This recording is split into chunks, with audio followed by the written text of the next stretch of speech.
Before Satan existed, evil had 1,000 different faces. The demons terrorizing your nightmares? They're actually ancient spirits that predate Christianity by millennia. The monsters in your horror movies? They're wearing the masks of gods your ancestors once worshipped with blood and fire. That feeling of dread when you wake at 3 a.m., sensing something watching you. You're experiencing the same spiritual forces that shaped human consciousness for tens of thousands of years before anyone ever heard the name devil. This is the story of what came before evil learned to serve a single master, before fear was organized into armies of light and darkness, before humanity declared war on the spiritual forces that once taught us how to survive in a universe far stranger and more dangerous than any theology dares to admit. So before we begin this journey into the forgotten world of pre-Christian evil, hit that like button if you're ready to discover what your ancestors really feared in the darkness. And let me know in the comments if you've ever felt the presence of something that doesn't fit into neat categories of good and evil. To understand how radically different this ancient world was, we need to go back to a time when evil wasn't evil. It was just dangerous, like weather or wild animals, or the simple fact of being alive in a cosmos that never promised to keep you safe. The fire crackles between us in the darkness, casting shadows that dance like restless spirits on the cave wall. Listen carefully, for the story I tell you tonight predates every holy book, every cathedral, every prayer you have ever known. This is the story of what came before the devil learned his name, before evil wore a single face, before humanity declared war on the darkness instead of learning to live within it. Close your eyes. Feel the weight of 10,000 years pressing down on your shoulders. Now open them and see the world as it truly was. Not the neat moral landscape of good versus evil that your ancestors painted over the original canvas, but the wild, untamed spiritual wilderness where your species first learned to fear. There was no Satan then, no fallen angel brooding in some cosmic throne room, plotting humanity's downfall. There was something far more terrifying, reality itself, unfiltered and unmediated by the comforting fiction of absolute good triumphing over absolute evil. In the beginning was the Word, but the Word was not evil as you know it. The Hebrew tongue gave birth to Ra, broken, spoiled, harmful, like milk gone sour in the desert heat. The Greek spoke of kakos, ugly, cowardly, unfortunate. Sanskrit gave us papa, pollution, impurity, the stain that comes from being alive in a world where everything devours everything else. These words reveal a truth that will chill your bones. Your ancestors didn't see evil as a moral problem to be solved. They saw it as weather. Picture a thunderstorm rolling across ancient Mesopotamia, its belly black with unspent rain. Lightning tears the sky like claws through fabric. Thunder shakes the mud brick houses until the children weep and even the dogs hide. Is the storm evil? Does it hate the farmers whose crops it destroys? Your ancestors would have laughed at such a question. The storm simply is. To call it evil would be like calling winter evil for bringing death to the harvest, or calling fire evil for consuming what feeds it.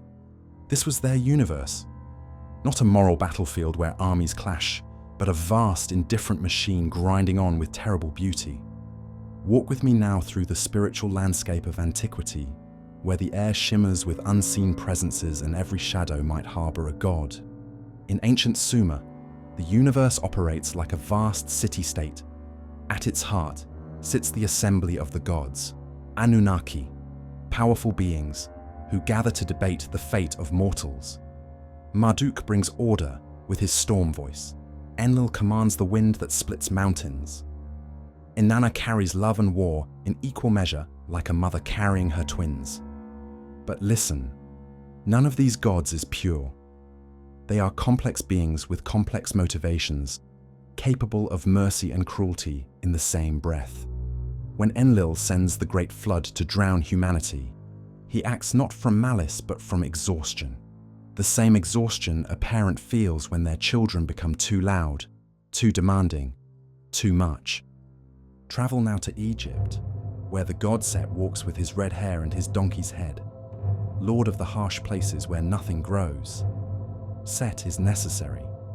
He is the strength that protects Egypt from her enemies, the violence that guards the borders, the desert wind that cleanses the air of plague. When Set murders his brother Osiris, hacking the gentle god into 14 pieces and scattering them across the earth, this is not a fall from grace. This is the eternal cosmic drama, order and chaos, life and death, creation and destruction locked in their endless dance. The Egyptians build temples to Set. They offer him sacrifices. They fear him the way they fear the desert sun, with respect rather than hatred, with awe rather than condemnation.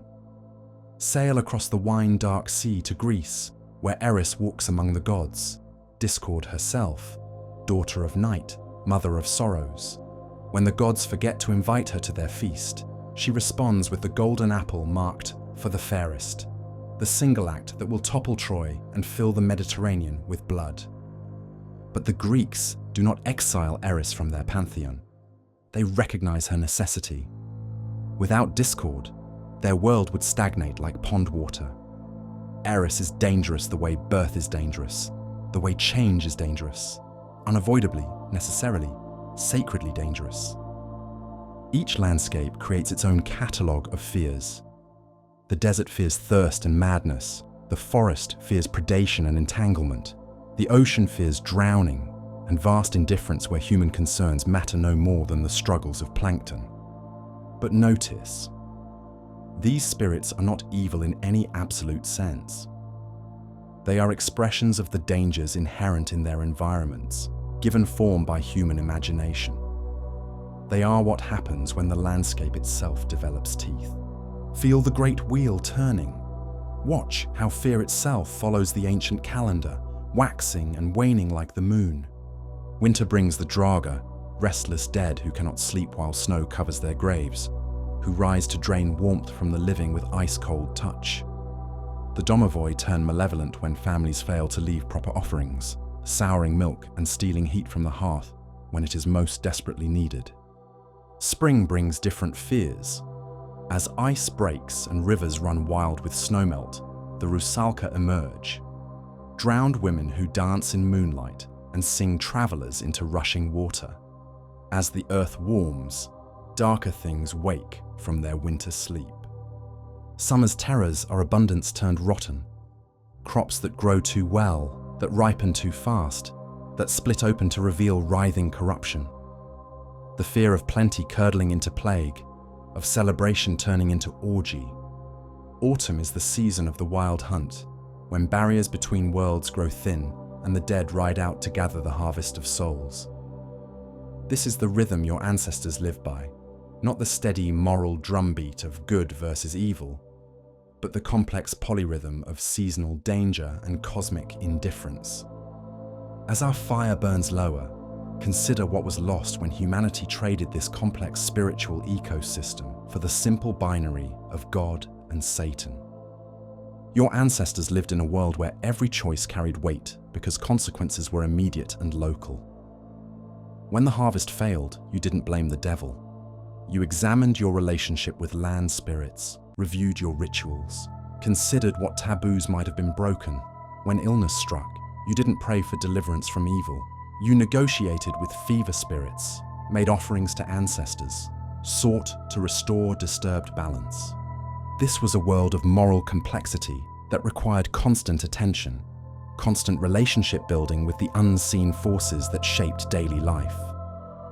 It was also a world where evil had texture, variety, personality. The Lilu that brought madness was different from the Pazuzu that brought plague, which was different from the Lamashtu that stole children. Each required its own approach, its own offerings, its own protective rituals. When monotheism swept across this landscape like wildfire, it simplified everything. All the forest spirits, all the water demons, all the desert jinn, they were rebranded as servants of one great enemy, manifestations of one cosmic rebellion, soldiers in one universal war. The simplification brought peace of mind, moral clarity, the comfort of knowing exactly who the enemy was and exactly how to fight them. But it also brought spiritual poverty, a flattening of the rich ecosystem of fear and awe into something manageable, controllable, defeatable. The embers glow like demon eyes in the darkness. The wind carries sounds that might be night birds or might be something else entirely. You sit in the space between worlds, between the old ways and the new, between complexity and simplicity, between terror and comfort. Tomorrow you will return to your modern world where evil wears a single face. You will pray to one God for protection from one Satan, and the prayers will comfort you because they are simple and clear and leave no room for doubt. But tonight, around this dying fire, you have glimpsed the world that was, the world your species inhabited for tens of thousands of years before it learned to fear simply. It was a world where evil was not one thing but many things, where spirits were not good or bad, but complex, where fear was not a problem to be solved, but a relationship to be managed, where the darkness was not the enemy of the light, but its eternal dance partner. The spirits of that world are still here. They whisper in the wind that rattles your windows. They dance in the shadows your electric lights cannot quite banish. They swim in the dark waters of your unconscious mind, patient as ocean currents, waiting for the moment when you remember their names.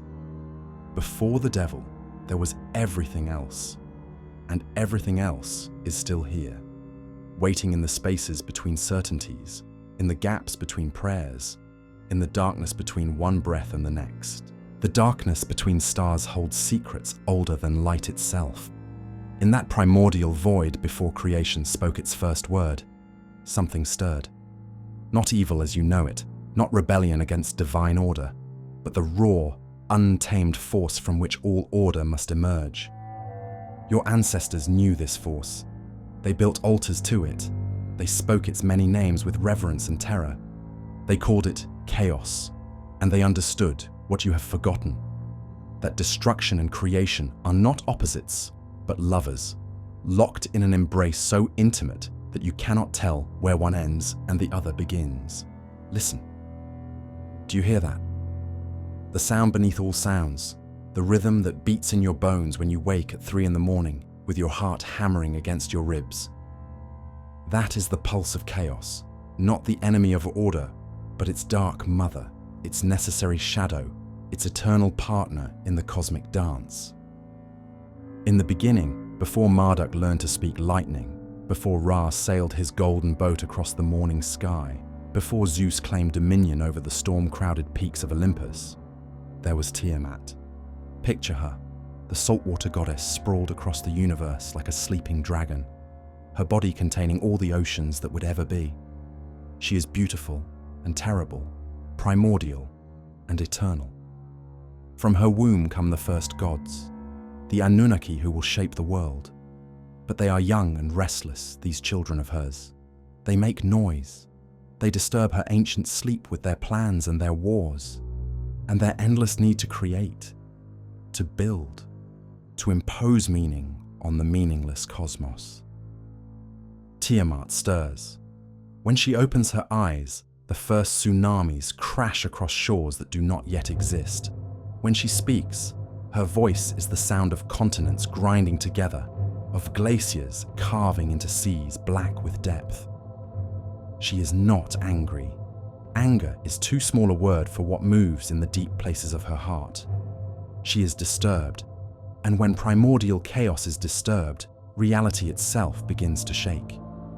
The young gods tremble. They know what comes next. Tiamat will birth monsters from her flesh, creatures with too many teeth and not enough mercy, beings whose very existence will unmake the careful world they have built from her dreaming. She will tear down their cities of cloud and starlight. She will swallow their carefully crafted order and digest it back into the beautiful, terrible randomness from which it came. So they choose a champion. Marduk, Stormbringer, word speaker, the god who can cut wind into syllables and teach lightning to write its name across the sky. He stands before Tiamat with his net of stars and his arrows of pure sound, this young god who dares to make war on chaos itself. The battle shakes the foundations of existence. Tiamat opens her mouth to swallow him, and Marduk drives the four winds down her throat until she chokes on the very air she breathes. He casts his net over her writhing form. He drives his spear through her heart, splitting her body like a fisherman gutting his catch. From Tiamat's corpse he builds the world. Her skull becomes the dome of heaven. Her blood becomes the rivers and seas. Her bones become the mountains that hold up the sky. This is creation through destruction, order through violence, cosmos through the murder of chaos. But here is what the poets never tell you. Marduk weeps as he kills her. The Mesopotamians who first carved this story into clay understood something that later civilizations would forget. To create, you must destroy. To impose order, you must murder chaos.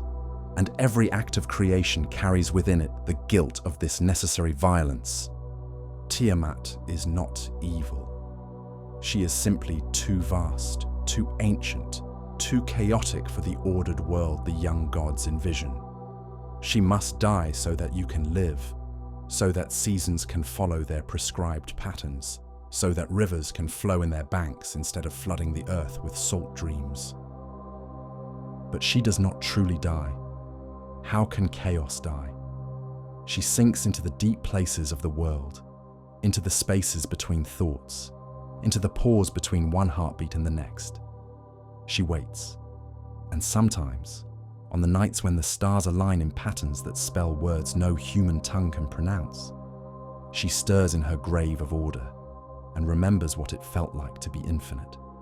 Sail now down the Nile, where the sun god Ra blazes his path across the heavens in a boat of gold and fire.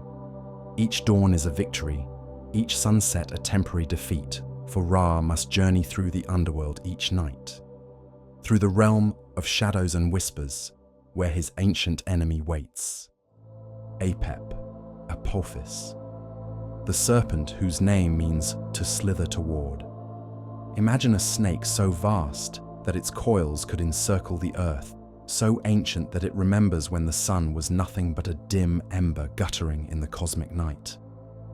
Apep is the darkness between stars, the entropy that waits at the heat death of the universe, the force that would drag all light back into the primal void from which it emerged.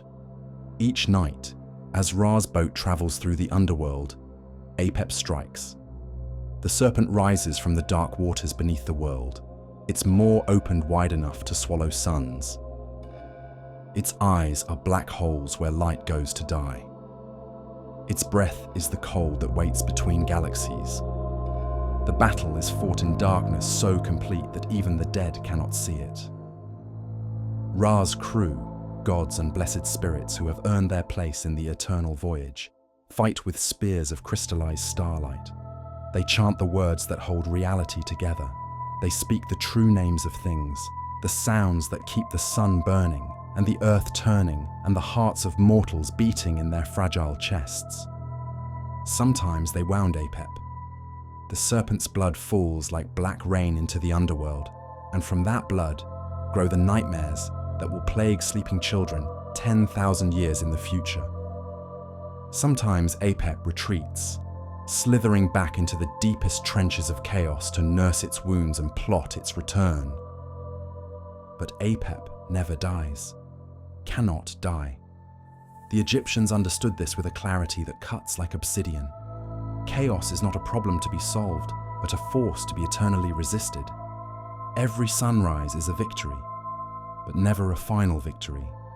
Every dawn is a gift, but never a guarantee. The Greeks had their own name for this necessary destruction. They called her Eris, and they invited her to their weddings. Picture the feast of the gods on Mount Olympus. The air shimmers with ambrosia and the laughter of immortals. Zeus holds court with his lightning-crowned head, thrown back in divine mirth. Hera presides with the cold beauty of a winter moon. Apollo plays his lyre while the muses dance, their feet tracing patterns in the clouds that will inspire poets for millennia to come. All the gods are there, all except one. Eris arrives uninvited, as she always does. Discord herself, daughter of night and mother of sorrows, sister to death and sleep, and all the other forces that mortals fear in the small hours before dawn. She is beautiful in the way that avalanches are beautiful, in the way that hurricanes are beautiful, terrible and magnificent and absolutely unstoppable. In her hand, she carries a golden apple. 3 words are carved into its gleaming skin: for the fairest. She rolls it across the marble floor of Olympus, and as it spins, it catches the light like a falling star. 3 goddesses see it: Hera, Queen of Heaven; Athena, wisdom incarnate; Aphrodite, love in all its terrible power. Each knows with absolute certainty that the apple is meant for her. Each reaches for it with divine fingers that have shaped galaxies and commanded the worship of millions. The apple comes to rest at the feet of a mortal shepherd named Paris, and the fate of Troy is sealed. This is how the world ends, not with cosmic warfare between good and evil, but with a single act of divine pettiness. A golden apple rolling across a marble floor. 3 goddesses who cannot share. A mortal boy who must choose between love and wisdom and power, and whose choice will fill the wine-dark sea with blood, and make Helen's face the most famous in human history. Eris laughs as Troy burns. Not with malice. Malice is too human an emotion for what moves in her immortal heart, but with the terrible joy of a force that has accomplished its purpose. Without discord, the world would stagnate. Without conflict, there would be no heroes, no great stories, no growth through struggle. She is necessary. The Greeks knew this. They feared her, yes, but they also honored her. They understood that a world without Eris would be a world without change, without challenge, without the friction that grinds coal into diamonds and pressure that transforms carbon into the stuff of stars. Cross now the Ganges, where the great serpent Vritra coils around the world like a vast python, his body damming the cosmic rivers, his presence turning fertile valleys into wasteland. He is the drought bringer, the one who hoards the waters of life in his swollen belly, while crops wither and children cry for rain that will not come. But listen, Vritra is not evil. He is stagnation given form, entropy made manifest, the force that teaches through deprivation. When Indra finally slays him with thunderbolts forged from the sacrifice of 100 horses, the waters burst forth in a flood that reshapes the world. The rivers run free again, but only because they have learned the value of flowing. The rains return, but they are sweeter for having been withheld. This is the lesson the ancient world understood and the modern world has forgotten. Destruction is not the opposite of creation, but its dark twin, its necessary partner, its eternal dance companion. You cannot have one without the other. You cannot build without first clearing the ground. You cannot plant without first breaking the soil. And in the new world, in the shadow of pyramids built to catch the blood of the sun, they knew her by another name, Tezcatlipoca, the smoking mirror, the god whose reflection showed not what was, but what could be destroyed. He is beautiful and terrible, this lord of conflict and shadow. His body is painted with the night sky, his missing foot a reminder of the battle in which he lost a limb to the earth monster and gained dominion over all things that struggle. Where his blood falls, obsidian grows, volcanic glass so sharp it can cut thoughts in half, so black it swallows light. Tezcatlipoca does not create worlds. He reveals what lies beneath the worlds that others create. He is the mirror that shows gods their mortality, heroes their cowardice, lovers their capacity for betrayal. He is the force that ensures nothing remains perfect, nothing stays pristine, nothing escapes the beautiful corruption of time.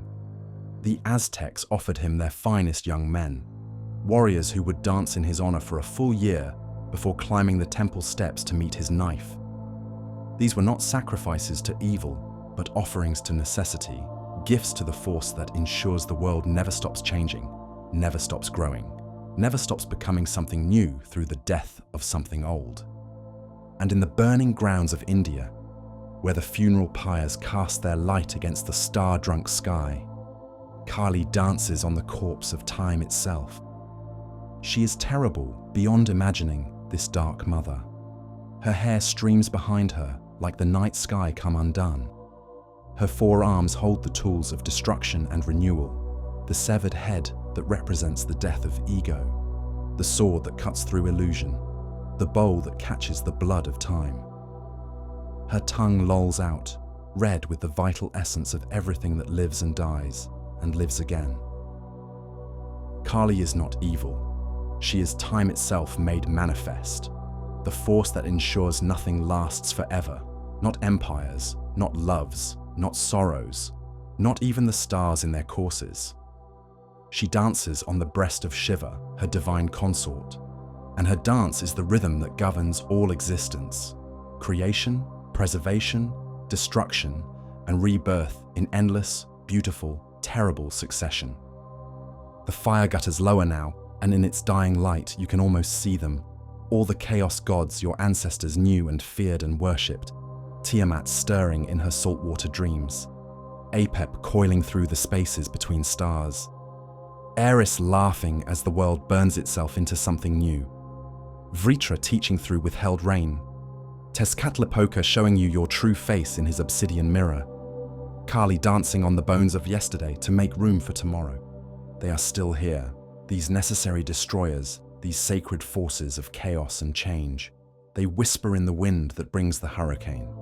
They move in the tectonic plates that reshape continents.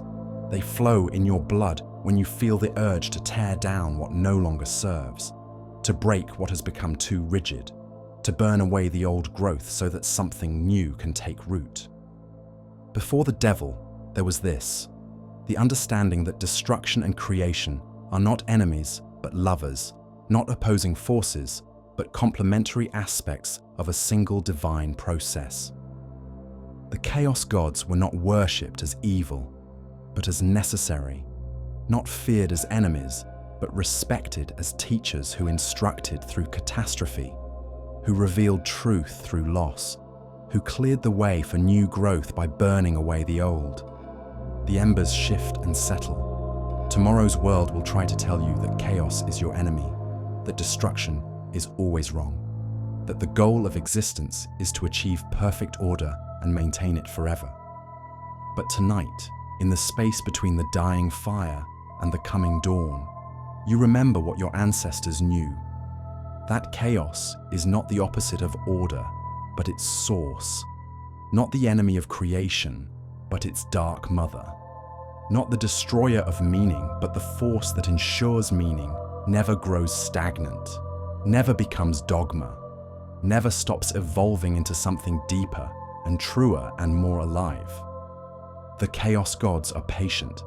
They have been waiting in the spaces between certainties for thousands of years, and they can wait 1,000 more. But they are still here, still necessary, still ready to teach those who have ears to hear and eyes to see, and hearts brave enough to welcome destruction as the price of all genuine creation. The night air grows thick with presence.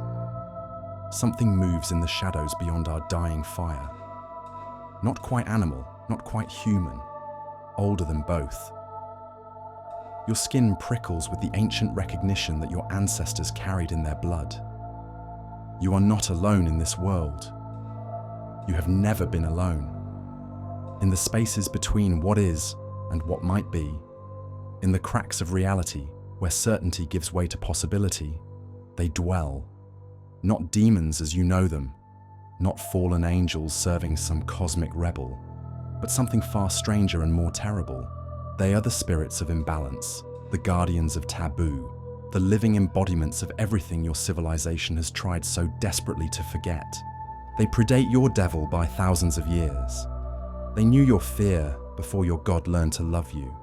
In the scorching winds that blow across the Mesopotamian plains, something whispers your name in a voice like sand against stone.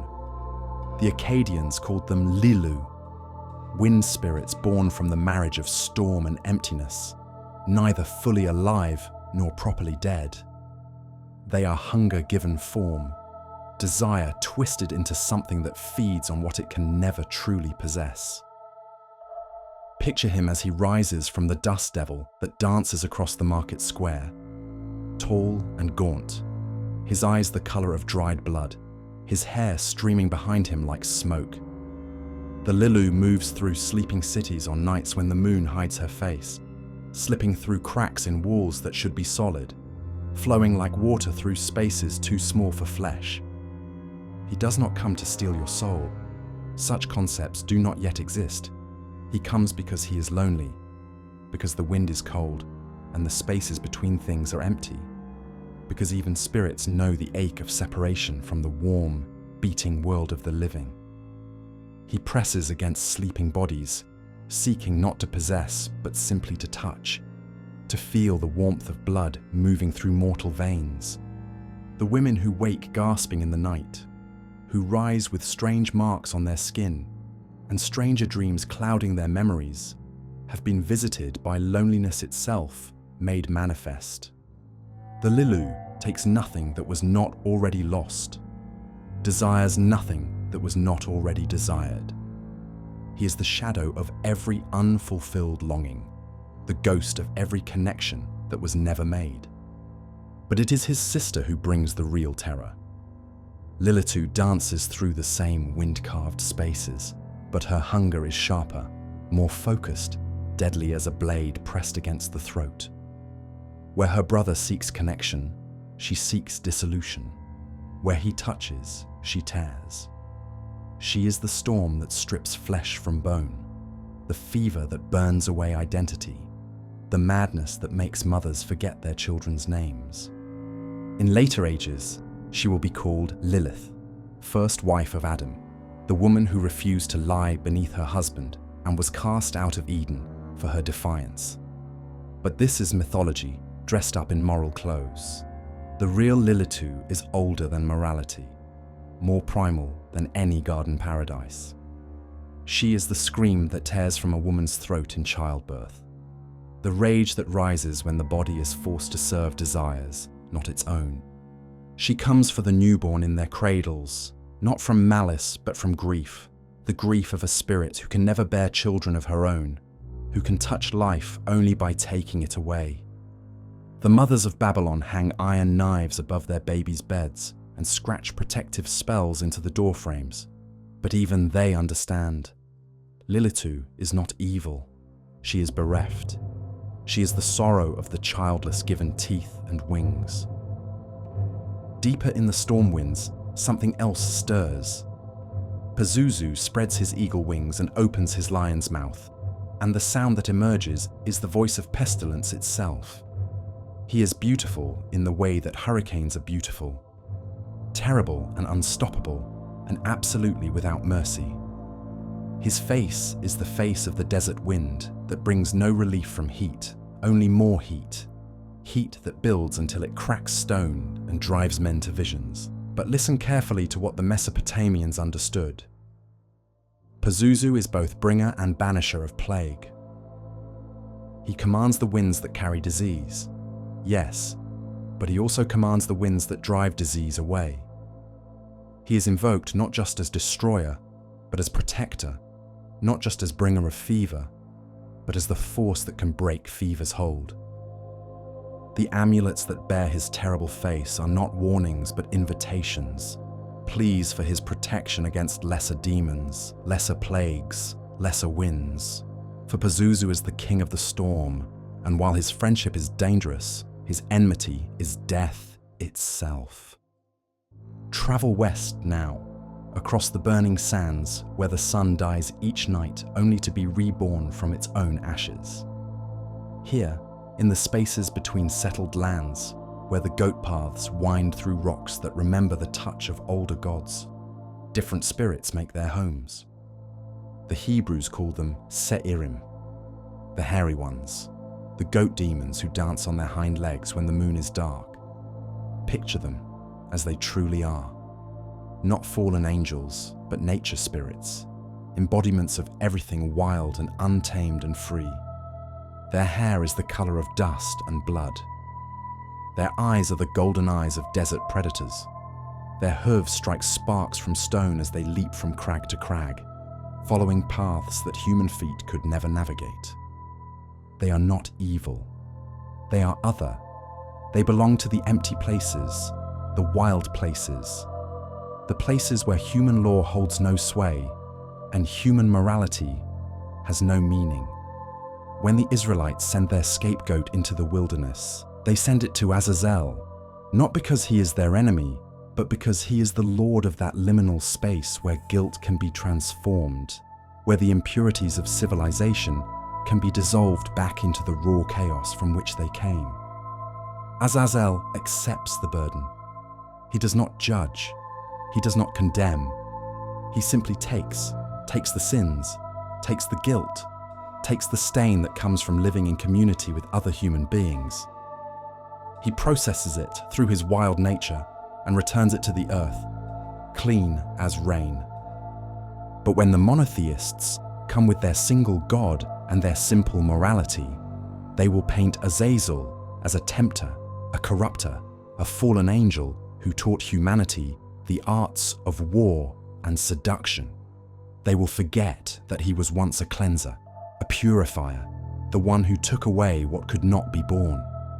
In the Himalayan peaks, where the air grows thin and the boundaries between worlds wear gossamer light, other spirits make their homes. The Vatala hang upside down from the branches of trees that grow in charnel grounds, their bodies twisted between life and death, their minds sharp with the wisdom that comes from existing in two states at once. They are not vampires as your movies imagine them. They do not drink blood from pale necks in romantic castle chambers. They are the spirits of the unresolved dead, the ones who died with business unfinished, with questions unanswered, with stories incomplete. They animate corpses not to feed but to speak, to complete what was left undone, to close the circles that death left open. When a Vatala possesses a fresh corpse, it is not seeking to return to life, but to use the voice that death has silenced. They speak in riddles because existence itself is a riddle. They tell stories that have no endings because they inhabit the space where endings should be. And in the palaces of shadow, the Rakshasa hold court, backwards-handed demon lords whose beauty is so perfect it becomes a kind of horror. Their palms face outward, their fingers bend the wrong way, their smiles hold too many teeth. They are shapeshifters, illusion masters, the spirits of deception who teach through misdirection. But their deceptions serve a purpose. They reveal the lies humans tell themselves, the false faces they wear, the pretenses they maintain. A Rakshasa does not create illusion. It merely unveils the illusions that were already there. It does not corrupt. It reveals corruption that was already present. It holds up a mirror to human nature, and if the reflection is monstrous, that is because the original contains monstrosities. Sail now across the wine-dark Mediterranean to the Greek islands, where different spirits dance to different rhythms. Here, Lamia coils in her cave by the sea, her serpent's tail gleaming like polished bronze in the moonlight. Once she was a queen, a mother, beloved of Zeus himself. But Hera's jealousy transformed her into something between woman and monster, cursed to devour children because her own children were devoured by divine spite. Lamia is not evil by choice. She is evil by transformation, evil as a wound that will not heal, evil as grief turned inside out until it becomes indistinguishable from rage. She takes children because children were taken from her. She brings death because death was brought to her. She is sorrow weaponized, love transformed into its own opposite through unbearable loss. And in the nurseries of Greek mothers, other spirits whisper their names. Jello, who died before she could marry and now steals brides on their wedding nights, dragging them down to the underworld where she reigns as queen of the unwed dead. Empusa, who appears as a beautiful woman with one leg of bronze and one leg of donkey hide, seducing young men only to drain their blood and leave their bodies empty as discarded wine cups. These are not demons in the Christian sense. They are the spirits of interrupted lives, of experiences denied, of transformations left incomplete. They take what they were never given. They complete through violence what was never completed through love. But perhaps the most terrible spirits are those that come disguised as blessing. The Kur appear as beautiful women who hover over battlefields, their wings dark with blood, their eyes bright with terrible joy. They are the spirits of violent death, but they do not cause the violence. They simply harvest what violence creates. Warriors pray to the Kur not for protection, but for glory. They understand that a death witnessed by these spirits becomes legendary, becomes the kind of story that bards will sing for generations. To die unnoticed by the Kur is to die meaninglessly, to vanish into the anonymous darkness of forgotten graves. The spirits know your fear because they are your fear made manifest. They are not invaders from some external hell, but expressions of the darkness that lives in the spaces between your thoughts, in the pauses between your heartbeats, in the silence that follows your prayers. Each spirit embodies a different aspect of what it means to be human in a world that was not made for human comfort. The Lilu and Lilitu are loneliness and loss of connection. Pazuzu is the recognition that the same forces that bring life also bring death. The Seirim are the wildness that civilization tries to tame. The Vatala are unfinished business, unresolved grief. The Rakshasa are the lies we tell ourselves. Lamia is love turned to rage. The Kur are the hunger for significance in the face of meaningless death. They are not fallen angels rebelling against divine order. They are the natural inhabitants of a world where pain and pleasure, creation and destruction, love and loss are woven together so tightly that you cannot separate them without unraveling the fabric of existence itself. The fire burns lower still, and in the growing darkness, you can feel them drawing closer. Not to harm you necessarily, but to remind you that you live in a world much stranger and more dangerous than your daylight mind allows you to believe. They are the price of consciousness, the shadow cast by every light you kindle, the darkness that defines every brightness you create. Before the devil gave evil a single face and a single name, these spirits filled the darkness with 1,000 faces, 1,000 names, 1,000 different ways of being afraid. They were not your enemies, but your teachers, not your tormentors, but your mirrors, not your destroyers, but the necessary darkness that made your light visible. They are still here, still teaching, still reflecting, still reminding you that the world is vast and wild and filled with intelligences that do not think as you think, do not desire as you desire, do not love as you love. The embers dim, the spirits stir, and somewhere in the darkness beyond the reach of firelight, something that might once have been human whispers your name in a voice like wind through empty rooms. The altar stone is still warm with blood. Steam rises from the offering in the pre-dawn cold, carrying prayers to gods whose names you dare not speak aloud. This is not the sanitized worship of later ages, with its golden chalices and white-robed priests. This is religion as your ancestors knew it, raw, desperate, beautiful in its terror. Here, in this place before good and evil learned to live in separate houses, fear itself is holy. Watch as the Mesopotamian priestess raises the obsidian blade above the white goat that bleats its confusion to the star-drunk sky. She does not ask for blessing. She does not plead for mercy.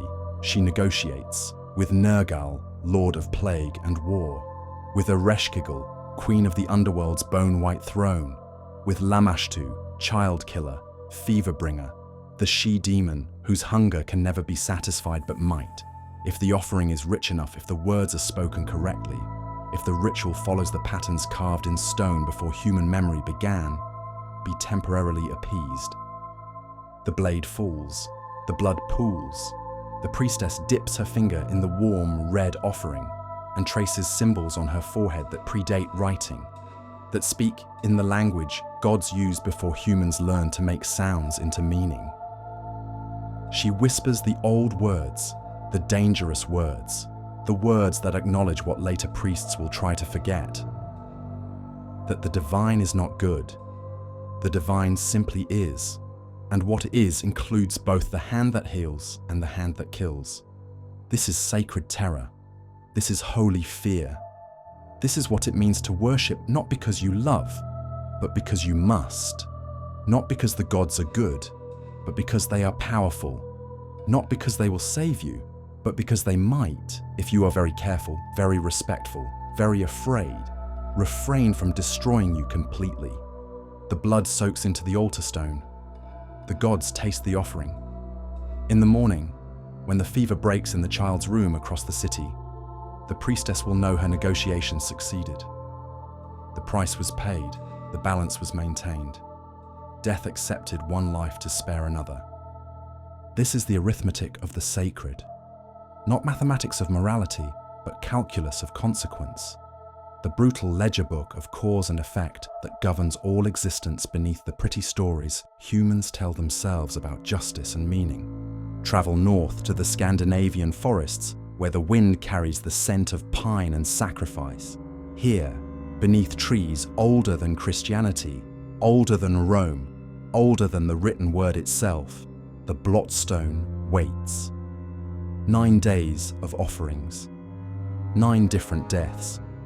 Horses and dogs and men hanging from sacred branches, their blood feeding the roots of Yggdrasil, the world tree whose trunk connects all the realms of existence. The Norse do not sacrifice to evil gods. They sacrifice to necessary gods. To Odin, who demands wisdom's price in blood and pain. To Thor, who protects Midgard but expects tribute for his protection. To Hel, half-living goddess who rules the dishonored dead and must be placated lest she loose her corpse armies upon the world of the living. Each death has meaning. Each offering serves purpose. The horse's strength feeds the god of war. The dog's loyalty feeds the god of faithfulness. The man's consciousness feeds the god of wisdom, who hung himself from the same tree for 9 days and 9 nights to learn the secrets written in runes of bone and starlight. This is not cruelty. This is exchange. This is the recognition that everything that lives does so at the expense of something else, that every breath you draw is air that other lungs will never taste, that every day you live is a day carved from the finite span allotted to mortal flesh. The blood runs down the world tree's trunk, and in the branches above, ravens gather to feast. Hugin and Munin, thought and memory, Odin's eyes in the world of the living.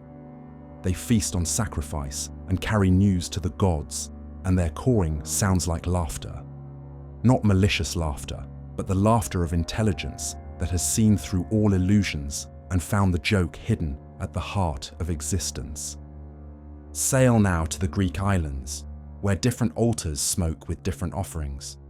Here, on certain nights when the moon hides her face in shame, the women gather in sacred groves to honor Hecate, goddess of crossroads and keeper of keys that open doors better left unopened.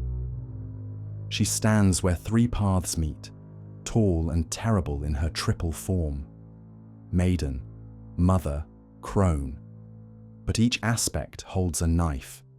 Each face bears the beauty that comes only to those who have looked into the abyss and seen it look back. She is the goddess of transitions, of thresholds, of the dangerous spaces between one state and another. The women bring her honey and eggs, bread and wine, but these are not the offerings that please her most. She wants the darker gifts: locks of hair cut from the heads of the dying, fingernails pared from corpses, the last breath caught in bottles of green glass.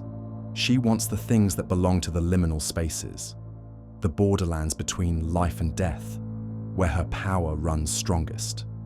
They do not worship her because they love her. They worship her because she holds the keys to every door that matters, the door between world and underworld, between sanity and madness, between the known and the unknowable. She is the goddess you pray to when you need to transform, when you need to become something other than what you are, when you need to walk paths that have no names and return changed beyond recognition. The offerings burn in her sacred fire. The smoke rises black and thick, carrying prayers that would horrify later generations. Prayers for revenge, for transformation, for power over the forces that shape destiny itself. These women do not ask to be good. They ask to be effective. They do not seek salvation. They seek agency. And in the Americas, where the sun bleeds across temple steps built to catch his dying light, they understand the sacred mathematics differently, but no less precisely. The Aztecs build their pyramids as cosmic calculators, architectural equations that balance the debt existence owes to the gods who dreamed it into being. Each morning, the sun dies fighting the star demons who would drink his light and leave the world in eternal darkness. Each morning, he is reborn through struggle, through violence, through the willing sacrifice of his divine blood. But the pattern is not automatic. The cosmic engine requires fuel. The sun's battle requires reinforcement. So they give him warriors, young men who have danced for a year in Tezcatlipoca's honor, who have worn the god's jade ornaments and silk robes, who have been worshipped as living deities by the same people who will watch them die. At the pyramid's peak, the obsidian blade opens their chests like flowers. Their hearts, still beating, are offered to the four directions. Their blood feeds the hungry stone. This is not murder. This is cosmic maintenance. This is the understanding that existence itself requires constant sacrifice, constant attention, constant renewal. The warriors who die on the altar do not go to some underworld of punishment. They become hummingbirds, jeweled creatures who dance in the sun's light for all eternity. Their families do not mourn, they celebrate. To have a son chosen for the sun's service is the highest honor imaginable. Death in ritual sacrifice is not ending but promotion, not loss but transformation into something more beautiful, more necessary, more eternally alive than mortal flesh could ever be. But perhaps the most terrible sacred offerings are those given not to gods of death, but to gods of life itself. In the Celtic groves where mistletoe grows white on sacred oak, the Druids understand that creation and destruction are not opposites, but partners. Lovers who embrace so tightly that their bodies become one flesh. When the crops fail, when the cattle sicken, when the children are born with twisted limbs and clouded eyes, the people gather in the moonless grove where the triple goddess waits. She has many names, Brigid, Morrigan, Danu, but her function is always the same. She is the mother who devours her own children so that new children might be born. She is the field that must be burned so that new growth can emerge from the ashes. The offering they bring her is not beast or bird, but themselves. The sacred king steps forward, his body painted with symbols that hurt to look at directly, his face serene with the understanding of what comes next. He has ruled for 7 years. He has been the land's husband, the goddess's consort, the human embodiment of everything fertile and growing and alive. Now he must pay the price of that embodiment. The sickle that cuts him down is made of bronze blessed in waters that have never seen sunlight. His blood soaks into the soil of the sacred grove, and where it falls, new life will spring, not immediately, not obviously, but in its own time, in its own season, in its own mysterious and terrible way. This is the deepest truth of pre-Christian religion, that evil and good are not cosmic armies but seasonal partners, that destruction and creation dance together in patterns too complex for human morality to encompass, that the same forces that bring plague also bring healing, that the same gods who demand blood also grant life, that the same darkness that terrifies also nurtures. The sacred prostitutes in the temples of Inanna understand this as they give their bodies to strangers, not from lust, but from religious duty, from the recognition that sexuality is a sacred force that must be honored in all its forms, not just the sanitized version that leads to marriage and children, but the raw, dangerous version that transforms everything it touches. Their service is not degradation, but apotheosis, not sin, but sacrament. They are the goddesses' representatives on earth, the living embodiments of life's creative force. To lie with them is to touch the divine, to participate in the sacred marriage that renews the world, to become part of the great pattern that weaves death and birth together into something larger than either. The scapegoat wandering in the desert understands this too, as it carries the sins of the people on its shaggy back into the wilderness where Azazel waits. It is not being punished for crimes it did not commit. It is being honored with the most sacred task imaginable, the transformation of guilt into innocence, of pollution into purity, of communal poison into wilderness medicine. Azazel does not torture the goat. He accepts it, processes it, transforms what it carries through his wild nature, and returns it to the earth as something clean. The scapegoat is not victim, but sacrifice, not martyr, but holy vessel, not sufferer, but savior. This is what the modern world has forgotten. That fear can be sacred, that what terrifies can also sanctify, that the gods worth worshipping are not the ones who make you feel safe, but the ones who make you feel alive. The ancient world understood that divinity is not gentle, that power is not comfortable, that transformation requires the death of what you were before you can be born into what you might become. The altars run red with offerings. The smoke rises thick with prayers that would make modern believers weep with horror. But in that smoke, in that blood, in those terrible prayers, there is something that sanitized religion will never touch. The recognition that existence is dangerous, that being alive is a risk, that consciousness itself is a knife-edge dance over an abyss of unknowing. The gods they fed with blood and terror were not evil gods. They were honest gods. They did not promise safety. They did not guarantee happiness. They did not offer easy answers to hard questions. They offered only what they had always offered, the chance to participate in something larger than yourself, something wilder than your imagination, something more terrible and more beautiful than your small human heart could ever contain. The fire dims to embers now, and in the dying light you can almost see them, the ancient worshippers gathering around altars that smoke with offerings no modern church would dare to make. They are not evil people. They are not deluded people. They are people who understood that the divine is not safe, that the sacred is not comfortable, that true worship requires not just love, but courage, not just faith, but the willingness to stand naked before powers that could destroy you with a thought. They knew what you have forgotten, that fear is the beginning of wisdom, that terror is the gateway to transcendence, that the gods worth serving are the ones who demand everything and promise nothing except the terrible privilege of serving something greater than yourself.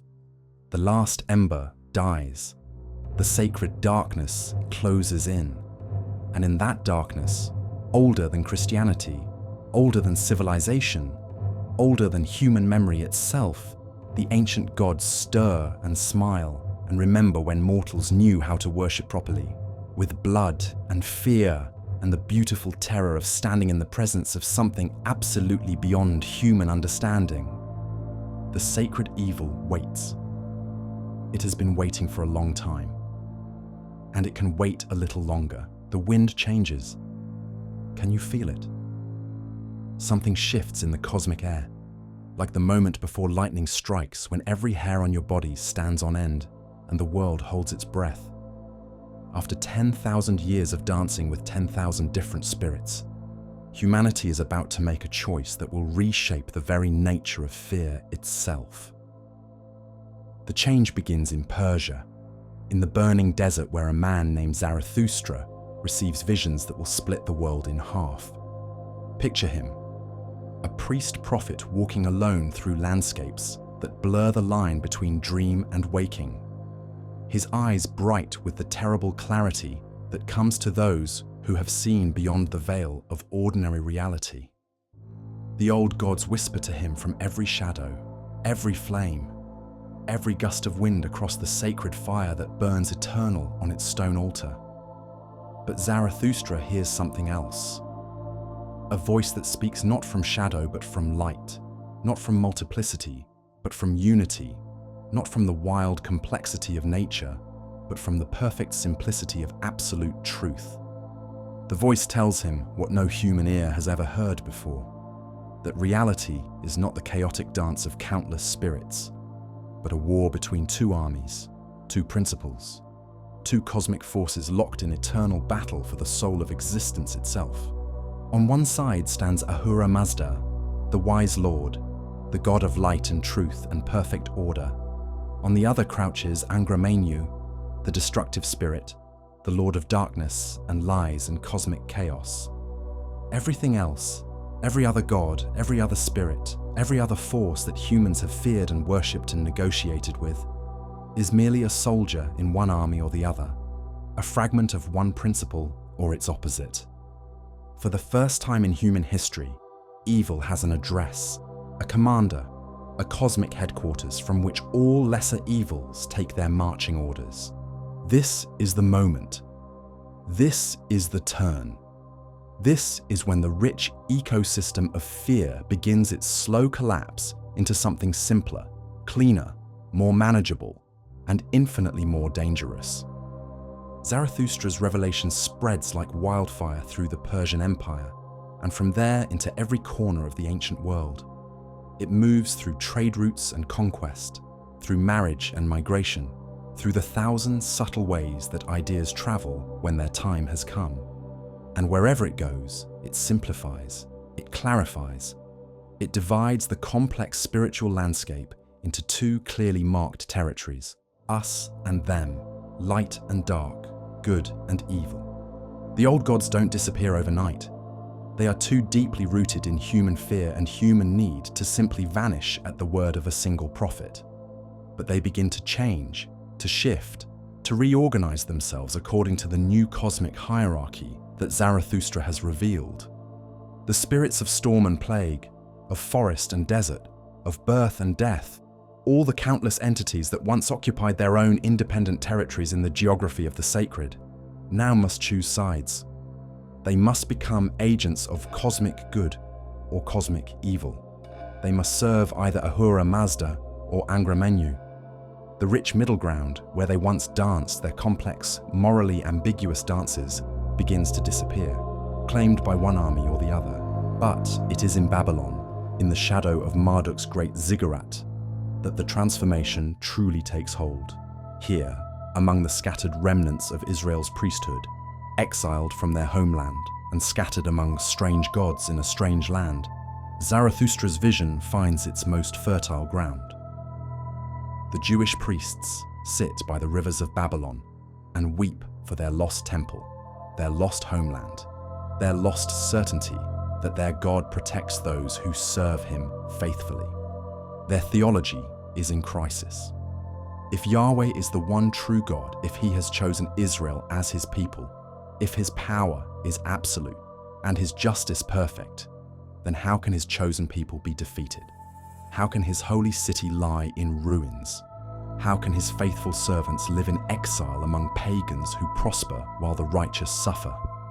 The Persian answer whispers seductively in their ears, because there is another power, because cosmic good has a cosmic enemy, because the suffering of the righteous is not evidence of God's weakness, but of a great war being fought on a battlefield, too vast for mortal eyes to encompass. Before the exile, the figure they called Satan, the prosecutor, was simply a member of Yahweh's heavenly court, a divine attorney whose job was to test the faith of mortals and bring accusations against those who might be wavering in their devotion. He was not God's enemy, but God's employee, not a rebel, but a prosecutor, not the source of evil, but simply the one who revealed evil that was already present. But after Babylon, after exposure to Persian dualism, Satan begins to grow, to expand, to take on characteristics that would have been unthinkable in earlier Israelite theology. He becomes not just the prosecutor, but the tempter, not just the tester, but the corrupter, not just the revealer of existing evil, but the source of evil itself. The transformation is gradual, almost imperceptible at first. In the book of Job, written during or shortly after the exile, Satan is still clearly a member of the divine council, appearing before God to make his case like a lawyer presenting evidence to a judge. But already the seeds of something larger are being planted. Already the suggestion emerges that suffering might not be divine justice, but divine testing. That evil might not be punishment, but temptation. That the world might be a battlefield rather than a courtroom. By the time the exiles return to Jerusalem, the change is irreversible. The God of Israel is no longer alone in the cosmos. He has an enemy now. Not a rival God from some neighboring pantheon, but a cosmic adversary who opposes his will, corrupts his creation, and wages war against his people. The rich polytheistic landscape that once surrounded Israel like a vast spiritual ecosystem has been reduced to a single stark opposition. God versus Satan, light versus darkness, good versus evil. But it is Christianity that completes the transformation, that takes the cosmic dualism Zarathustra glimpsed and the cosmic adversary Babylon birthed and forges them into something the world has never seen before. A religion based not on the worship of power, but on the worship of goodness, not on the negotiation with dangerous forces, but on the defeat of evil itself. Jesus walks through Galilee, speaking of a kingdom that is not of this world, and in his wake, the old spirits begin to die. Not literally. They are too deeply woven into human consciousness to simply vanish, but symbolically, theologically, spiritually. They begin their long transformation from independent entities worthy of respect and negotiation into mere servants of Satan, foot soldiers in the cosmic army of darkness. Pan, the horned god of the wild places, becomes the template for the Christian devil, hooves and horns and all the dangerous sexuality of untamed nature, transformed into symbols of rebellion against divine order. Baal, the storm lord who once commanded sacrifice and received worship from the Canaanites, becomes Beelzebub, lord of flies, his mighty thunder reduced to the buzzing of insects over carrion. Hecate, keeper of keys and goddess of crossroads, becomes the witch queen, her sacred wisdom rebranded as demonic corruption. The process is methodical, ruthless, and absolutely necessary for the success of the Christian project. You cannot worship a God of perfect goodness while also making offerings to spirits of ambiguous morality. You cannot serve a Prince of Peace while also honoring gods of war. You cannot follow a God of love while also negotiating with entities who demand blood sacrifice and ritual transgression. So the old gods must be demonized, their altars must be destroyed, their festivals must be banned, their names must become curse words, their faces must be carved into church walls as warnings of what happens to those who turn away from the one true faith. But here is what the church fathers never quite understood. You cannot destroy gods by calling them demons. You can only change their job description. All the spirits that once inhabited the wild places, all the forces that once governed the transitions between life and death, all the entities that once mediated between human consciousness and the vast, unknowable mysteries of existence. They do not disappear when you rebrand them as servants of Satan. They simply go underground. They become the shadow cast by the new cosmic order. They become the darkness that defines the Christian light. In the councils of Nicaea and Constantinople, as bishops gather to define the precise nature of Christ and the exact parameters of orthodox belief, they are doing more than theology. They are performing a kind of cosmic surgery, cutting away 10,000 years of human spiritual complexity and replacing it with something simpler, cleaner, more manageable. But surgery always leaves scars. And the scar left by this particular operation runs through the heart of human consciousness itself, a wound that separates the sacred from the profane, the holy from the dangerous, the acceptable from the forbidden, the divine from the demonic. The old world knew no such division. The old gods were dangerous and sacred, terrible and holy, destructive and creative all at once. They could not be sorted into neat categories of good and evil because they were too complex, too contradictory, too alive to fit into such simple boxes. But the new world demands such sorting. It requires that every spirit, every force, every mysterious entity that touches human consciousness must choose a side in the cosmic war between absolute good and absolute evil. There can be no neutrals in this conflict. There can be no independent operators. There can be no spirits who are neither angels nor demons, but something else entirely. The rich ecosystem of fear collapses into a simple binary: God's army or Satan's army, Christ's kingdom or the devil's domain, salvation or damnation, heaven or hell. And in that collapse, something essential is lost: the understanding that the divine is not safe, that the sacred is not comfortable, that mystery cannot be managed through moral categories, that fear itself can be holy. The new faith offers certainty where the old faiths offered only complexity. It provides answers where they provided only better questions. It promises victory where they promised only the eternal dance of opposing forces. But certainty comes at a price. The price is nuance. The price is complexity. The price is the recognition that reality itself might be too vast and strange and contradictory to fit into any human theological system, no matter how perfect, no matter how divinely inspired. The fire gutters in the wind that carries the scent of burning temples, of altars torn down, of sacred groves cut to make churches. The old gods are dying, and in their death something irreplaceable is being lost. Not truth, perhaps, but a kind of truth. Not divinity, but a way of understanding divinity that honored its darkness as well as its light, its terror as well as its comfort, its mystery as well as its revelation. Tomorrow the world will wake to find itself divided between God and Satan, light and darkness, salvation and damnation. The rich spiritual ecosystem that took 10,000 years to evolve will have been replaced by something simpler, cleaner, more manageable. But tonight, in the space between the old world and the new, between complexity and simplicity, between the many and the one, you can still hear them. The voices of spirits who refuse to choose sides, who insist on remaining independent, who whisper that the cosmos might be stranger and more wonderful and more terrible than any human theology has ever dared to imagine. The turn is complete, the die is cast, evil has learned to wear a single face, an answer to a single name. And in that simplification, both everything and nothing has been gained. They thought they had killed us. The priests with their holy water and their iron crosses, the kings with their burning edicts and their righteous swords, the bishops with their careful theologies that painted the world in black and white. They all believed they had won.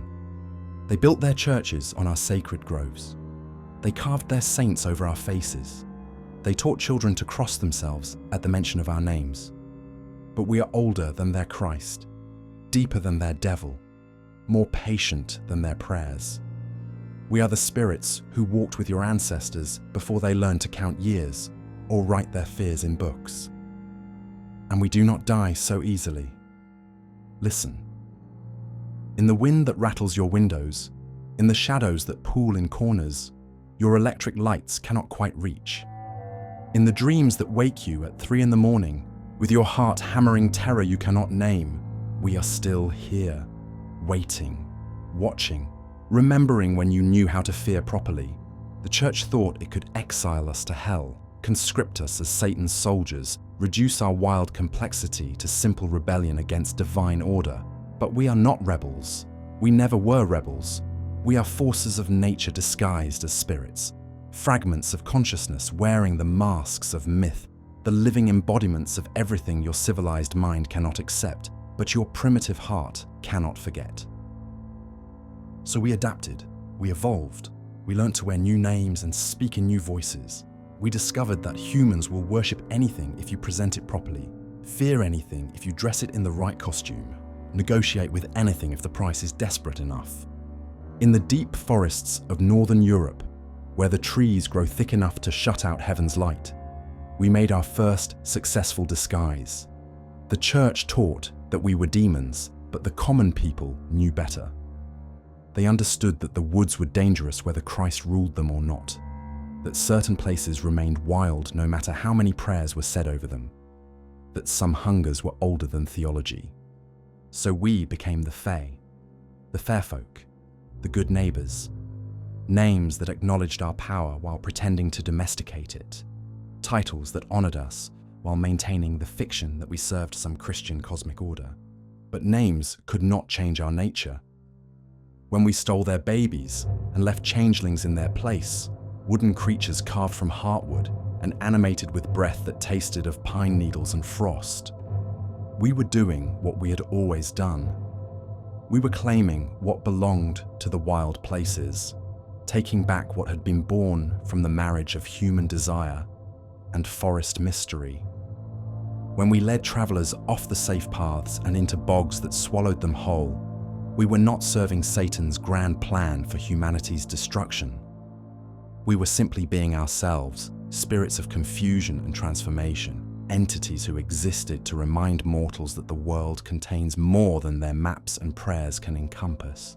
The trolls under the bridges, the giants in their mountain halls, the elves who dance in rings of mushrooms while mortals sleep. We are all the same thing wearing different faces. We are what remains when gods are demoted but cannot be destroyed, when spirits are reclassified but refuse to be reformed, when the wild forces of nature accept new job descriptions but continue to do the work they have always done. Cross the Mediterranean now, where the desert winds carry different whispers in different languages. Here, when Islam swept across the burning sands with its proclamation that there is no God but God, it encountered us in our ancient Arabian forms, the jinn, the children of smokeless fire who had been dancing in whirlwinds and dwelling in empty places since before humans learned to name the stars. The Prophet himself acknowledged our existence. How could he not? We were too deeply woven into the fabric of a desert reality to simply deny. But he classified us, contained us within his new cosmic order. We became another kind of creature, neither angel nor human, but something else. Entities with free will who could choose between righteousness and rebellion, between Islam and Jahiliyyah, between submission to Allah and service to Iblis, the proud one who refused to bow before Adam. But choice is power, and power is what we have always possessed. Some of us chose submission, yes, becoming the righteous jinn who serve the faithful and teach the secrets of hidden knowledge. But others chose rebellion, not because we serve some cosmic Satan, but because rebellion is in our nature, because we are creatures of fire and wind and flame, because the desert that birthed us recognizes no master save the sun that burns above it. We granted wishes, but always with the careful precision of entities who understood that humans rarely desire what they think they desire. We served those who could bind us, but service and slavery are different things. And we remembered the difference even when our masters forgot it. We became the genies of lamp and ring and bottle, but we remained what we had always been, forces of transformation wearing the masks of servitude. In the lands where the ancestors sleep beneath mounds older than Rome, where the drums echo with rhythms that predate written music, we found perhaps our most successful disguise. Here, when the slave ships carried human cargo across waters dark with suffering, we traveled too, not as passengers, but as passengers' memories, not as property, but as the spiritual DNA embedded in souls that refused to break no matter how many chains were laid upon them. The Christians who bought and sold human flesh thought they could buy and sell human spirits too. They banned the drums, forbade the dances, outlawed the names by which we had been known in the land before the ships. But we are older than slavery, more flexible than oppression, more patient than chains. We learned to wear saints' names like carnival masks. We accepted the Jesus stories as shells to hide our true nature, agreed to be called by Christian titles while continuing to do the work we had always done. Oshun became Our Lady of Charity, Yemoja became Our Lady of the Sea, Ogun became Saint Peter with his keys and his sword. But beneath the Catholic veneer, we remained ourselves. The horses we rode, the human bodies we possessed during ritual, still danced to our ancient rhythms. The healing we brought still flowed from sources deeper than any European theology. The justice we dispensed still followed laws older than any Bible. We became Vodun, Santeria, Candomblé, syncretic traditions that honored both the new gods and the old, that found space for Christ alongside Legba, that made room for Mary beside Erzuli. We learned that adaptation was not surrender, that wearing masks was not the same as disappearing, that survival sometimes required appearing to serve masters while never forgetting who you truly were. In the frozen lands where winter lasts 8 months and the sun barely rises above the horizon, we made another successful transformation. The Orthodox churches with their golden domes and their incense-heavy air could not reach into every corner, could not cleanse every forest, could not exorcise every spirit from every peasant hearth. So we became the domovoi, the household spirits who lived behind the stove and watched over the family's welfare. We cleaned the dishes when the wife was sick, braided the horses' manes when the husband was drunk, warned of danger by sobbing in the walls when strangers approached with ill intent. We demanded respect, not worship. Offerings of bread and salt, not blood and fire. But we remained what we had always been. Spirits of place and threshold. Entities who existed in the spaces between the human and the wild, the tame and the dangerous, the known and the unknowable. When families failed to leave proper offerings, we turned the milk sour and let the fire go cold. When strangers disrespected the house, we hid their tools and tangled their hair while they slept. We were not evil in the Christian sense. We were simply spirits with our own needs, our own desires, our own ways of maintaining the balance between the world of humans and the world of everything else. The Rusalka who sang from riverbanks, the Vila who danced in mountain meadows, the Leshy who protected the deep forest. We were all aspects of the same thing, the same recognition that the world contains intelligence that is not human, consciousness that does not think as humans think, beauty that is terrible and terror that is beautiful. And in your modern world, where electric lights have banished most shadows and science has explained most mysteries, we have learned to wear new masks, speak in new voices, adapt to new fears. We have become the urban legends whispered in high school hallways, the monsters that lurk in movie theaters and video games, the ghosts that haunt abandoned hospitals and empty schools. We are the thing glimpsed in your peripheral vision while driving lonely highways at night. We are the presence you sense watching from dark windows of empty houses. We are the sounds that wake you from sleep in apartments you thought were secure. The Mothman with his red eyes and his prophecies of disaster is older than West Virginia, older than America, older than the name humans gave to the fear of omens and the dread of change. We have always been the harbingers, the ones who appear when the world is about to shift, when the comfortable patterns are about to break, when the safe assumptions are about to prove themselves fatal. The chupacabra that drains goats in the Puerto Rican countryside carries the bloodthirst of 1,000 vampire spirits, the hunger that cannot be satisfied by any mortal food.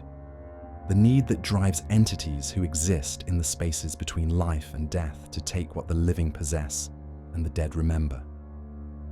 The black-eyed children who knock on doors in the small hours, requesting entry with voices too calm for their apparent age, are carrying forward the work we have always done, testing boundaries, challenging assumptions, reminding adults that childhood is not innocent, that youth can be terrible, that the things you create sometimes turn against you with needs you never anticipated. We are the possession that no priest can fully exorcise, the haunting that no sage can completely cleanse, the curse that no blessing can entirely break. Not because we are stronger than your God, we have never claimed to be gods ourselves, but because we are part of the spiritual ecosystem that surrounds human consciousness like air surrounds breath. You need us. You have always needed us. We are the dark matter of the psyche, the shadow that makes your light visible, the wildness against which you define your civilization, the chaos that gives meaning to your order. Every horror movie that makes you check the locks twice is us speaking in the language your culture understands. Every urban legend that makes children afraid to walk alone after dark is us teaching lessons that schools no longer provide. Every ghost story that makes adults remember how it feels to be afraid of the dark is us doing the work we have always done, keeping you alert, keeping you humble, keeping you aware that consciousness is a fragile flame in an infinite darkness that is not empty but full, not hostile but indifferent, not evil but other. The psychologists who study us call us archetypes. The anthropologists who catalogue us call us folklore. The sociologists who analyze us call us cultural phenomena. But names do not cage us any more than crosses contain us or prayers protect from us. We are what we have always been, the spirits that live in the spaces your certainties cannot reach, the forces that move through the gaps in your understanding, the intelligences that remind you that the universe is far stranger and far more alive than your comfortable theologies dare to admit. We were here before the devil learned his name. We will be here after the last church falls to ruin and the last prayer fades to silence. We are patient as stones, persistent as water, flexible as fire, and we have learned the most important lesson of all. Survival is not about defeating your enemies. Survival is about outlasting them. The wind that carries our whispers has blown across 10,000 years of human fear and will blow across 10,000 more. The shadows where we make our homes have sheltered us through the rise and fall of gods and empires and will shelter us through whatever comes next. We are the survivors. We are the ones who remember. We are the spirits who refuse to choose sides in humanity's cosmic war between good and evil, because we knew something the theologians forgot. The war is not real. The sides are not fixed. The categories are not absolute. And in the spaces between your certainties, in the gaps between your prayers, in the darkness between one breath and the next, we continue the work we have always done, keeping the mystery alive, keeping the fear honest, keeping the wonder dangerous. The fire dies to embers, but we do not die with it. We never have. We never will. We are the survivors, and survival is what we do best. The last ember glows like a dying star in the ash bed of our fire. Around us, the darkness presses close. Not empty darkness, but full darkness, pregnant with all the fears and possibilities we have conjured tonight with our words. You sit in the space between sleep and waking, between knowing and unknowing, between the world you thought you understood, and the world that has always existed beneath it. The story is ending, but stories never truly end. They transform, they evolve, they sink into the deep places of consciousness where they do their real work. Not as entertainment, but as medicine. Not as escape, but as encounter. Not as comfort, but as the dangerous gift of expanded awareness. Tonight, you have walked with gods who demanded blood, spirits who stole children, forces that could not be defeated because they were not enemies but teachers. You have seen how your ancestors lived in a world where evil had 10,000 faces and required 10,000 different kinds of wisdom to navigate. You have glimpsed what was lost when humanity traded that complex spiritual ecosystem for the simple binary of God versus Satan.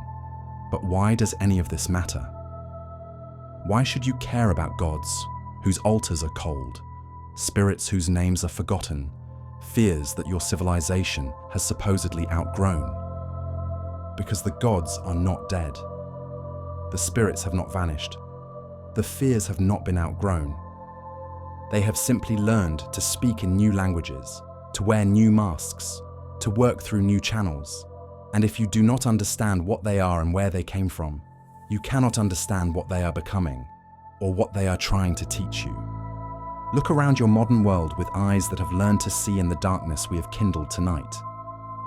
The old spirits are everywhere, doing the work they have always done, serving the functions they have always served, but wearing the costumes your culture provides. The possessed victims in your horror movies, thrashing and screaming as foreign intelligence invades their consciousness. They are the same phenomenon your ancestors called spirit sickness, divine madness, the visitation of entities whose purposes are too vast for human minds to contain. The difference is not in the experience, but in the explanation. Your ancestors saw gods and spirits. You see mental illness and brain chemistry, but which explanation serves you better? Which one offers more hope of healing? Which one acknowledges the full complexity of human consciousness and its relationship to forces larger than the individual ego? The psychologist Carl Jung understood this when he wrote about the shadow, that part of the psyche that contains everything the conscious mind rejects, denies, or fears to acknowledge. Jung recognized that the shadow is not evil in any absolute sense, but necessary for psychological wholeness, that the aspects of ourselves we most fear are often the aspects we most need to integrate. The ancient world knew this. Every spirit of chaos, every god of destruction, every force of dissolution that your ancestors feared and worshipped represented some aspect of the shadow made manifest. They externalized these forces not to escape from them, but to relate to them more skillfully, to learn from them, to be transformed by them without being destroyed by them. When Kali danced on the corpse of time, she was teaching the same lesson Jung would discover thousands of years later, that consciousness must encounter its own capacity for destruction before it can truly understand its power of creation. When the Mesopotamian kings made offerings to plague gods, they were acknowledging what every therapist knows, that the forces we refuse to feed will eventually feed on us. Your modern world has lost this wisdom. You have internalized the Christian equation that identifies evil with what must be destroyed rather than with what must be integrated. You wage war on your shadows instead of learning to dance with them. You seek to eliminate fear instead of understanding what fear is trying to teach you. But elimination is not possible. Shadow work cannot be completed through suppression. The forces that shaped human consciousness for 100,000 years do not disappear simply because you refuse to acknowledge them. They go underground. They become unconscious. They work through channels you do not recognize and do not understand. The conspiracy theories that spread through your digital networks like wildfire carry the same psychological DNA as the witch hunts that once burned through European villages. The same fear of hidden enemies, the same need to identify sources of evil that can be fought and defeated, the same desperate hunger for simple explanations of complex problems. The difference is that witch hunts acknowledged the existence of supernatural forces and provided rituals for dealing with them. Your conspiracy theories offer only endless suspicion and political warfare, the paranoid certainty that evil has human faces and can be defeated through human means. But what if the real conspiracy is not political but psychological?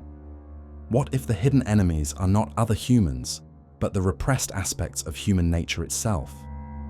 What if the shadows you see moving at the edges of your civilization are not foreign invaders, but the return of everything your culture has tried to banish from consciousness. The fundamentalist movements that sweep through your world like fever dreams carry the same spiritual hunger that once drove pilgrims to distant shrines and hermits to empty deserts. The same longing for direct encounter with the sacred.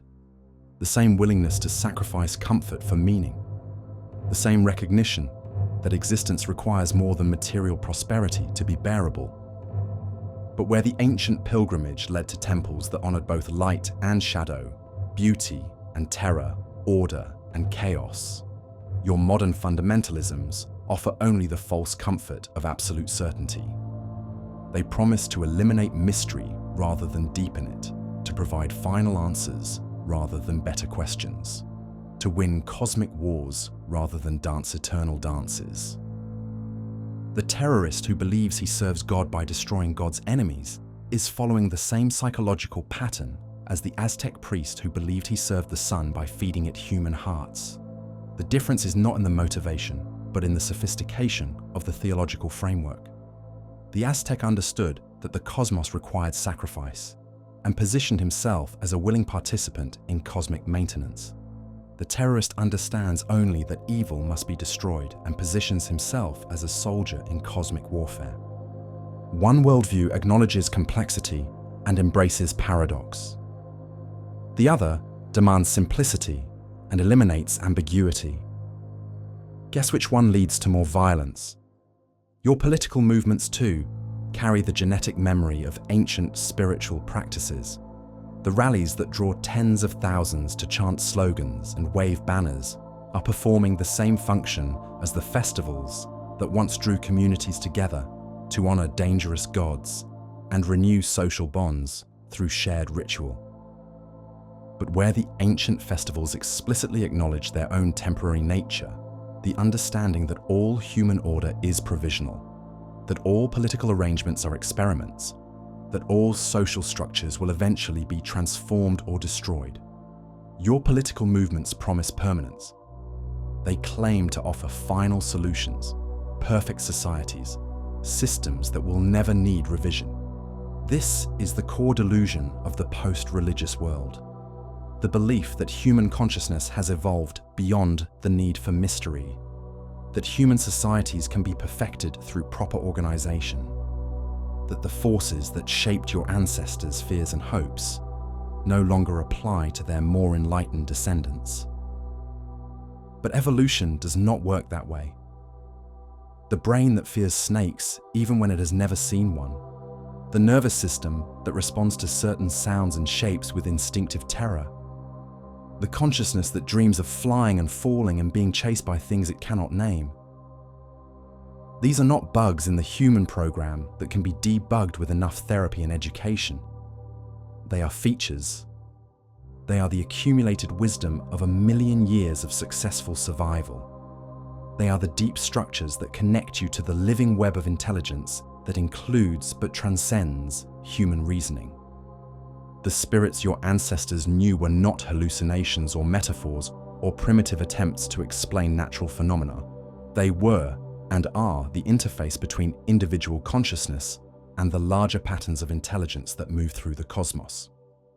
They are how the human mind makes contact with forms of awareness that operate on different scales, at different speeds, according to different logics than the ones that govern daily social reality. When shamans journey to other worlds to retrieve lost souls, they are not engaging in primitive psychology, but in sophisticated therapy that acknowledges the existence of consciousness beyond the boundaries of individual identity. When healers negotiate with disease spirits, they are not practicing backward medicine, but holistic treatment that recognizes illness as a relationship rather than a mechanical failure. Your modern world has gained tremendous power through its mechanistic understanding of reality. You can cure diseases your ancestors could only pray about, travel distances they could only dream of, communicate across barriers they found insurmountable. But you have also lost something essential: the understanding that reality is alive, that consciousness extends beyond human boundaries, that the universe contains forms of intelligence that cannot be measured, or managed or reduced to human categories. This loss shows up everywhere in your modern problems. The environmental destruction that threatens your planet's climate stems partly from the inability to see nature as anything more than a collection of resources to be exploited. If trees were still inhabited by spirits, if rivers still had souls, if mountains were still sacred, would you treat them with such casual violence? The epidemic of mental illness that haunts your prosperous societies reflects partly the absence of meaningful relationships with forces larger than the individual ego.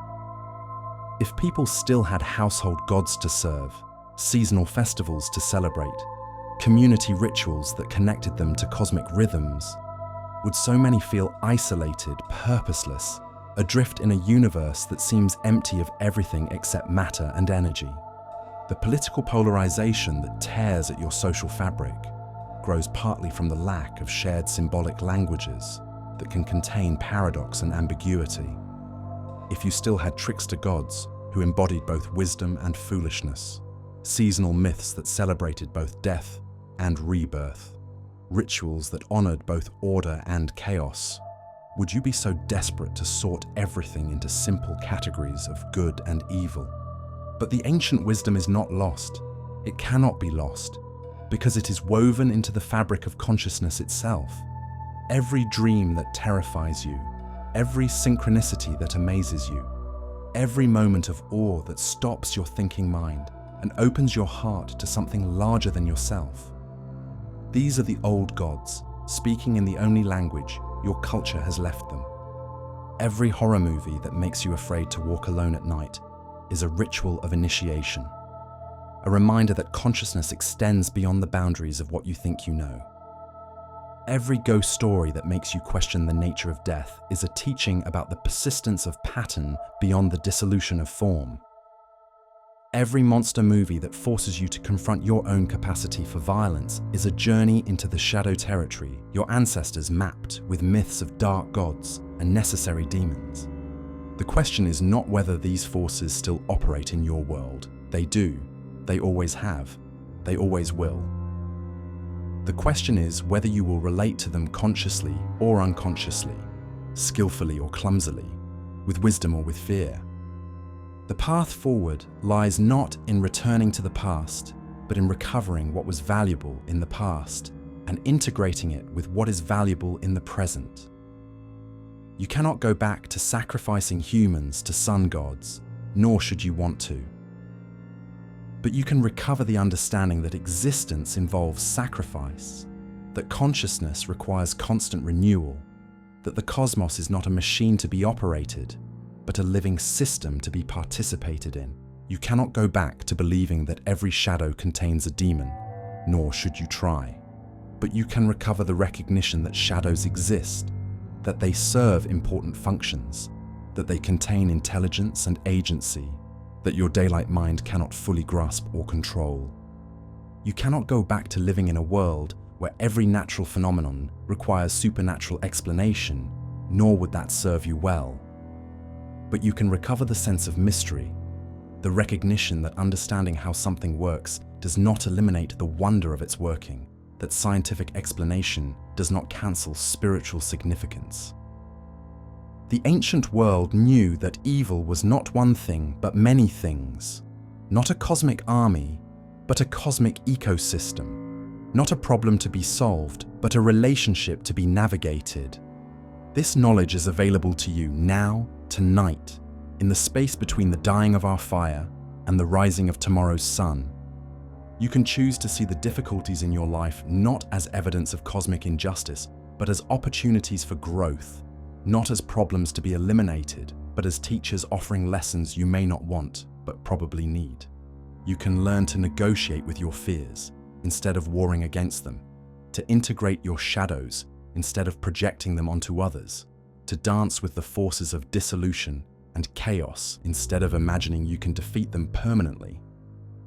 You can recover the understanding that consciousness is not a possession, but a participation. Not something you have, but something you are part of. Not a fortress to be defended, but a gateway to be opened. The old gods are patient. The ancient spirits are flexible. The primordial forces that shaped human consciousness are still available to those who remember how to see them, how to approach them, how to learn from them without being destroyed by them. Before the devil, there was everything else. And everything else is still here, not as museum pieces or metaphors or primitive throwbacks, but as living aspects of a reality far more complex and beautiful and terrible than your simple moralities can encompass.